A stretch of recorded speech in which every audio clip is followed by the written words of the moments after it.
My name is Gary Welton and I'm an artist. I grew up in a family of artistic people. I always loved making art. It was somehow connected to me in a deep way. When I went to college at first, I thought I was going to be a physicist. It wasn't too long and I started to miss art. So I kind of wandered over the art building one day and I never left. Gary Welton translates movements and visual impressions onto a large sheet of highly textured canvas. He is more than just a painter, more than just an artist.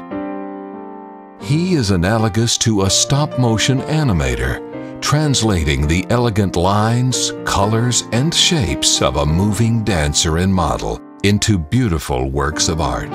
I think it's human nature to look at things that move, and I don't know where that comes from. It's probably old primitive brain kind of thinking, or it might be intuition, but there's something about movement that I've always been attracted to, and I think maybe we all are.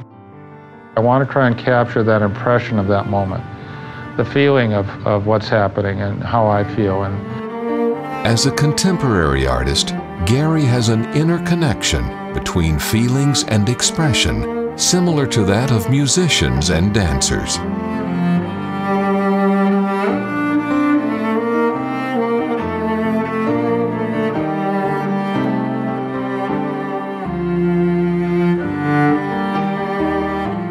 Gary's stage is a textured canvas. His focus is transcribing beauty, motion, and volume onto a two-dimensional surface.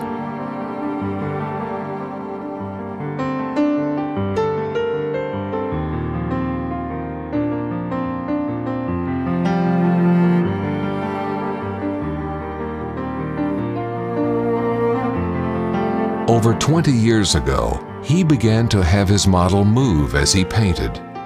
In doing so, he was forced to work with less thought and more feeling and intuition.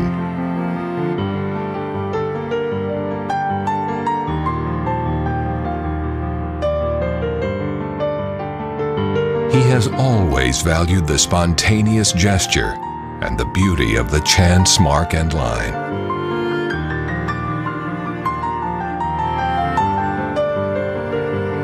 With no script, Gary and the model improvise and move in reaction to each other.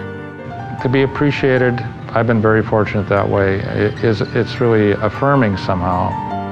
Over the years, Gary has been influenced by spiritual meditation.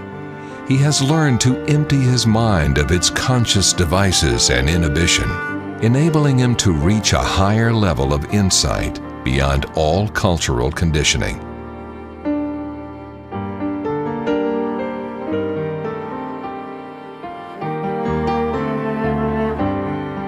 Throughout his work, he seeks to capture the connection between observing the rhythm, motion, and emotion of the event, while looking at and conveying the underlying reality below the surface.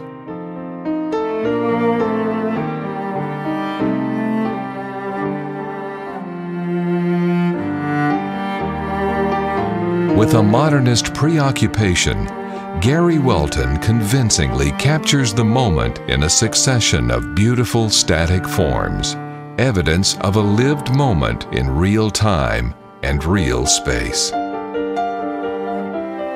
What I hope to achieve as an artist, have the painting work in many different ways. I want it to look good up close and from far away. And I want it to look good when they first look at the painting, and I want it to look even better 20 years later. If I'm successful as an artist, that painting is going to be more interesting later.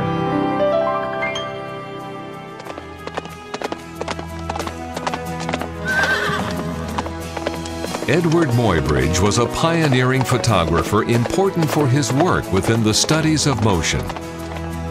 In the 1880s, he produced over 100,000 images of moving animals and humans, capturing what the human eye could not distinguish. To this day, his published compilations are the foundation for all forms of visual artistry. I think what Muybridge did was important for everybody. He really showed people how to visualize movement, not just in a static form, but in a succession of static forms. And that was a new way of looking at things, because that's what I'm interested in as well. Based on Muybridge's work, artist Marcel Duchamp in 1912 created a painting called Nude Descending a Staircase No. 2. At the time, it was rejected by the Cubist art movement and caused a huge stir during its exhibition unveiling.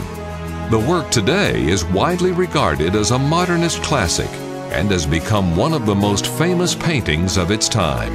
The vision that Duchamp had at the time was similar to the visions that I have when I see movement. So I'll watch a dancer move across the floor and I'll see a succession of images, different forms, different shapes that the dancer makes.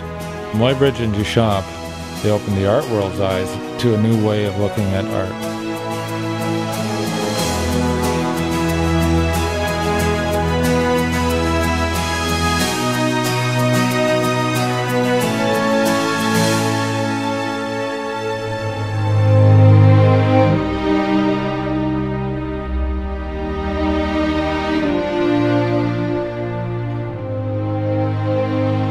I've always been attracted to movement for some reason. I don't even know why exactly. It's maybe kind of a primitive thing, just to notice something that moves.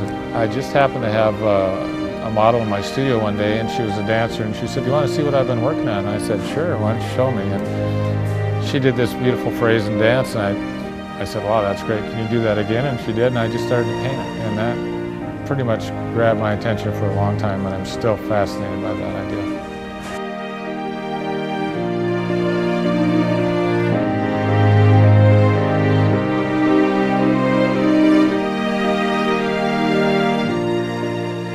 Well, I call it figurative abstract because it's figurative, obviously, and it's abstracted from the figure. The important thing to me is to capture the essence of the movement. I don't want to worry about the little details like eyelashes. I want to get the energy. And so I call it abstract figurative.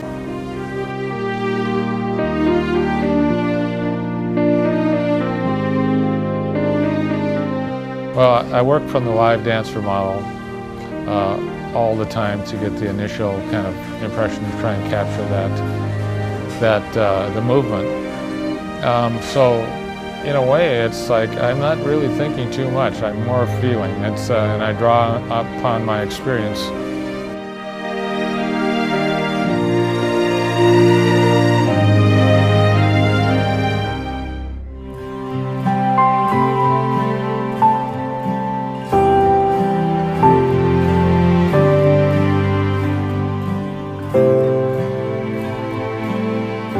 So what I do now is I'll go to the theater and I'll sit in the audience and I'll watch the movement. To me, it's like if you go to a ballet, for example, it's like watching a painting come to life. And so I sketch and I bring my easel to the studio sometimes and I paint, or to the theater. Or I'll have the dancer model come to my studio and I'll try and capture that impression. It's, to me, it's just fascinating the way that works.